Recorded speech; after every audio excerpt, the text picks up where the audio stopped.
साक्षी कर्मातीत मुक्त जीवन मुक्त स्थिति का राज विश्व नाटक के यथार्थ ज्ञान की धारणा से आत्मा साक्षी हो इस विश्व नाटक में पाठ बजाते हुए उसे देखते हुए परम सुख का अनुभव करती है। साक्षी स्थिति ही इस विश्व नाटक के यथार्थ ज्ञान की धारणा का दर्पण है।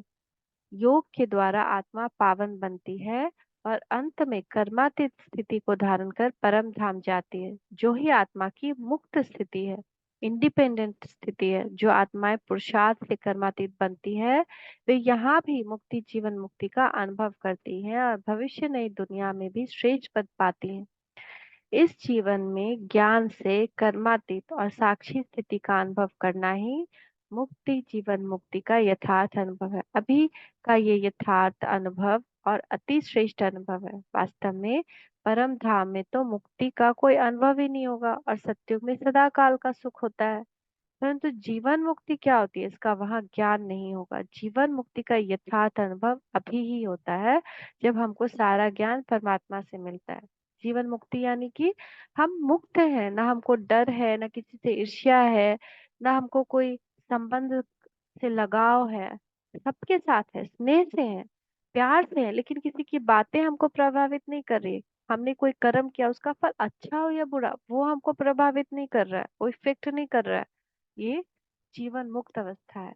कोई हमारा कोई भी सगा संबंधी उसका व्यवहार हमसे क्या है ये हमको इफेक्ट नहीं कर रहा है।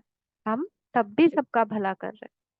ये कभी नहीं समझना कि अंतिम स्टेज का अर्थ यह है कि वह अंतिम स्टेज अंत में ही आवेगी, लेकिन अभी से उस संपूर्ण स्टेज को जब प्रैक्टिकल में लाते जावेंगे तब अंतिम स्टेज में अंत में पा सकेंगे।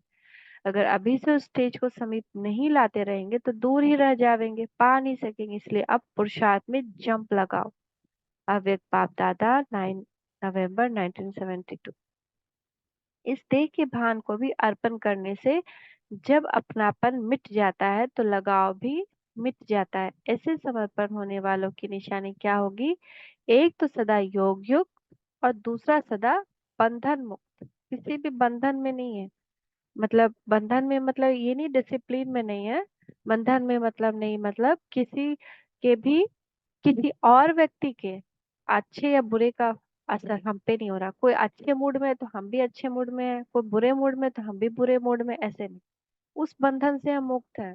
वो अच्छा मूड में रहे या बुरा मूड में रहे, मेरा हमेशा हर्षित मुक्त प्रसन्न अवस्था।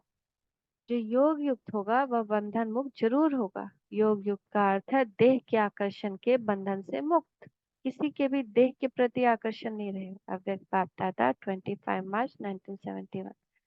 जिन्होंने भी हाथ उठाया वह कभी संकल्प मात्र भी संकल्प व शरीर यही परिस्थितियों के अधीन, बस संकल्प में थोड़े समय के लिए भी परेशानी व उसका थोड़ा लेस मात्र भी अनुभव करते हैं वह उससे भी पार हो गए हैं। जब बंधन मुक्त है तो मन के वश अर्थात वर्त संकल्पों के वश नहीं होंगे। अगर बंधन मुक्त नहीं है तो हमारे हम क्या हो जाएंगे? मन के गुलाम। मन हमको डराएगा तो हम डर जाएंगे, मन हमको हंसाएगा तो हम हंसेंगे, मन हमको रुलाएगा तो हम रो जाएंगे। तो ये बंधन मुक्त नहीं है, बंधन में है, मन के बंधन में। मन का राजा बनना है, मन को हम जो सोचवाएंगे वही सोचेगा। तो वैसा बनना है। किसी कोई चीज नहीं सोचना चाहते हैं तो उसको तुरंत एक एक सेकेंड में मन को ऑर्डर करना है कि स्टॉप। अव्यक्त बाप दादा 13 मार्च 1971। जब बंधन मुक्त हैं तो मन के वश अर्थात व्यर्थ संकल्पों के वश नहीं होंगे। व्यर्थ संकल्पों पर पूरा कंट्रोल होगा। परिस्थितियों के वश में भी नहीं होंगे। परिस्थितियों का सामना करने की संपूर्ण शक्ति होगी। जो बंधन मुक्त होगा वो सदैव योग युक्त होगा। अव्यक्त बाप दादा 13 मार्च 1971। कर्मातीत अवस्था के समीप पहुंचने की निशानी जानते हो? समीपता की निशानी समानता है किस बात में? आवाज में आना व आवाज से परे हो जाना, साकार स्वरूप में कर्म योग्य बनना और साकार स्मृति से परे न्यारे निराकार स्थिति में स्थित होना, सुनना और स्वरूप होना, इन सभी बातों में समानता उसको कहा जाता है कर्मातीत अवस्था की समीपता। अव्यक्त बाप दादा 19 1975। ओम शांति, ओम शांति। थैंक यू बाबा, थैंक यू।